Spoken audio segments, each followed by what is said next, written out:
এইটা হইছে আমার শাশুড়ি, উনির মাইয়া আমি বিয়া করছি। আমরা কত বিচার দিলাম, উনির মাইয়া আমার বিদেশি কামাই লুঞ্জি ফুঞ্জি সব লইয়া আরেক নাগরের হাত ধরে বাইতে গেছে গা। মানে উনি আমি জানি না কই গেছে, কনছে মাই এবার না জানে যে কই গেছে না গেছে।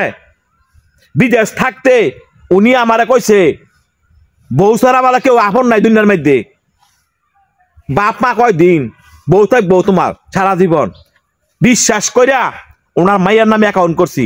আমার বক্তারবেন আজকে উনির মাইয়ায় আমার আমার আমার যা আছে বিয়ার সিজ বিজ আমার বিদেশি কামাই লইয়া সব লইয়া গেছে আরেক বেড়ার লাগে।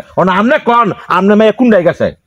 বাবা রে আমি তো একবারই কইছি মেয়ে কই গেছে আমি তো কিচ্ছু জানি না। আমরা জানতেন না কেন আপনার মাইয়া কই গেছে না এটা আমরা জানার কথা। আপনার মাইয়ার লইয়া আমার কথা হলে কোনটা আপনি তো জানবেন যে আপনি কইলেন না যে হ্যার কামাই লইয়া যাইস তুই এমনি দেখিয়া ছাড়ার লগে।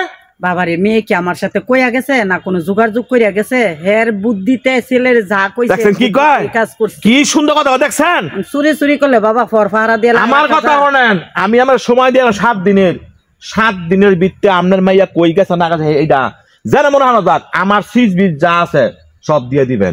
ভাইয়েরা যারা বিদেশ থাকেন খুব সাবধান, খুব সাবধান।